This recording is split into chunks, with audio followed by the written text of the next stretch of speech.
So, a big topic of conversation in the NFL going around was Lamar Jackson robbed of this year's NFL MVP, and I want to talk about it. So first, let's start with the stats down below. So as you see, we have all of our passing statistics. Lamar edges them out in completions and attempts, which really aren't a huge deal. I guess it's a little bit worth noting that Lamar has more yards on less attempts than Allen, even though the attempts are really close. Completion percentage goes a little bit to Lamar. Yards, there's a pretty significant difference there. Lamar with 400 yards. Yards per attempt, Lamar was pushing the ball down the field more, which again, a lot of that could be flawed. A lot of catch and run stuff. And then Lamar, 41 touchdowns to 28 for Josh. 6 interceptions for Josh, 4 to Lamar, both elite. And then sack stats, which aren't that big of a deal. And then down below, we have the rushing statistics. Lamar with more attempts, more yards per carry, and then touchdowns, though Lamar has 4 rushing touchdowns to Josh's 12. So on the year, Lamar had a total of 45 touchdowns to Josh Allen's 40 touchdowns on the season.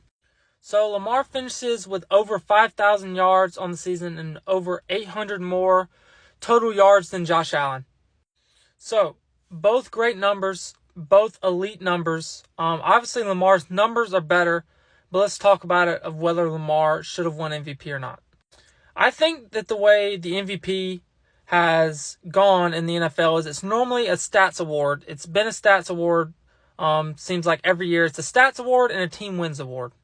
For the most part, that's what happens. That's what happens across all the major sports for the most part. Maybe not as much in baseball, as you'll see guys not on a great team win it. But basketball and football, a lot of the time, it's best players, the best player on one of the best teams.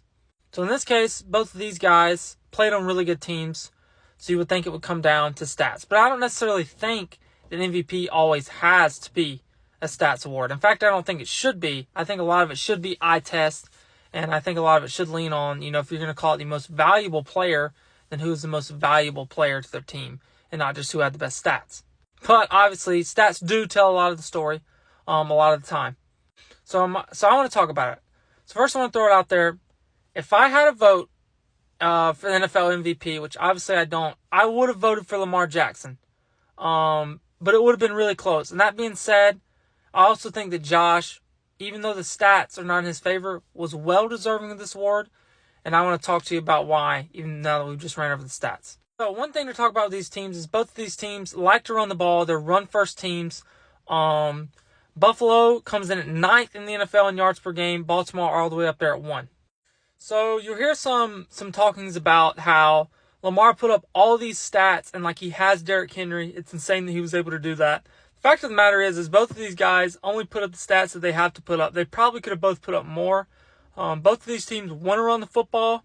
If they're beating somebody in the game, they're going to run the football. Both of these quarterbacks and offensive coordinators that call the plays for them are okay with these guys throwing 150 yards in a game if they have to. And it gets talked about Lamar, that it's really impressive that he was able to put up these numbers with Derrick Henry, which it is, but also, on the other hand, having Derrick Henry sets up so well that play-action passing game that Baltimore wants to run, and Derrick Henry actually helped Lamar out a lot in the passing game and also in the rushing game with the read option stuff. Having Derrick Henry in the backfield compared to Gus Edwards or whoever else has been back there the past couple years makes a big difference.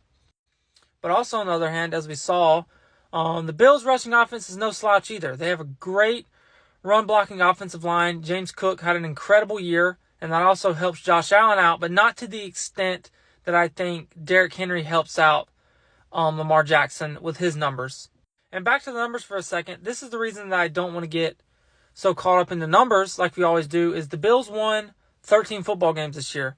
They were winning a lot of the times in their games. So obviously, Josh Allen, like I said, the Bills are content with running the football. Josh Allen, if they wanted to, could have put up better numbers, but he didn't. And it's the same with Lamar, though. Lamar could have put up better numbers if they're throwing it a lot more, but they weren't. But Josh Allen could have had better numbers if they would have threw the ball more. They just didn't need to win 13 games. And why throw the ball when you don't need to? If you're running it down someone's throat, keep running the ball, win the game. And I think if you watch both of these quarterbacks play, I think anyone who says to you that Josh Allen's a better quarterback than Lamar Jackson, I don't think anyone's going to like completely disagree with you. I don't think like anyone's going to say that's like a terrible take, even though you could argue it one way or another, absolutely. But also I think a lot of what was so impressive about what Josh Allen did, whereas what Baltimore did was bring in Derrick Henry, who may have been their best weapon on offense. Buffalo lost what has been their best weapon on offense since Stephon Diggs. Not saying that Stephon Diggs is the same player anymore, but he's been their number one guy. He's been there since the Bills have been good on all those playoff runs. Allen lost that and had Khalil Shakir, who I do think is a good player, but that was the Bills' number one receiver this year, and Allen was able to put up these numbers, be efficient. And again, when I talk about numbers, Allen had some monster games. You go back and look at the box score from that Detroit game.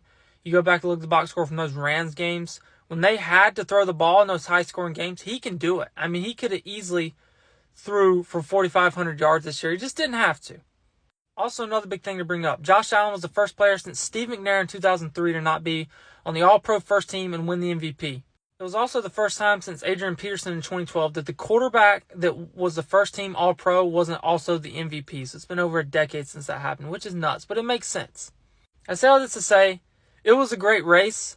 The numbers definitely fall in Lamar's favor. And like I said, if I would have had a vote, just because 5,000 yards, it's ridiculous. It's really gaudy numbers. But my argument is I think that I know that Allen could have put up more stats. He just didn't need to. And I really like the way this happened here because I think that you can 100% argue, like, I think Josh Allen was the most valuable player to his team this year.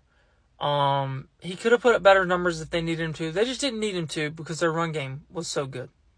But again, if you want to argue for Lamar, that's fine. But the idea that Lamar was robbed, I think is false. Even though, again, I think that he easily could have won it.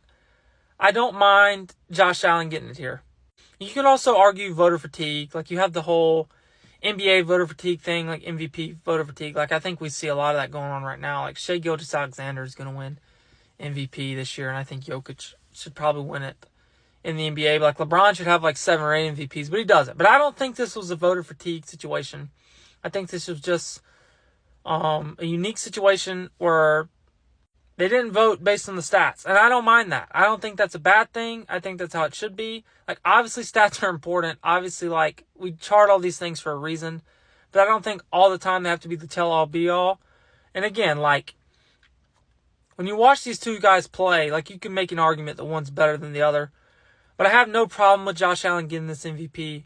I'm really happy for him. And who knows? Maybe not the last MVP this guy gets. Maybe not the last. I mean, Lamar could grab another one too. These are two of the greatest players in our sport. This might not be the last time we have this debate with these two.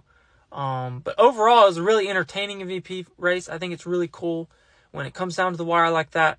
But in conclusion, I don't think that Lamar was robbed. I think Allen did deserve it. I definitely think that Lamar also deserved it. But I think whichever way it went, they couldn't have went wrong. But I thought it was a really exciting race overall.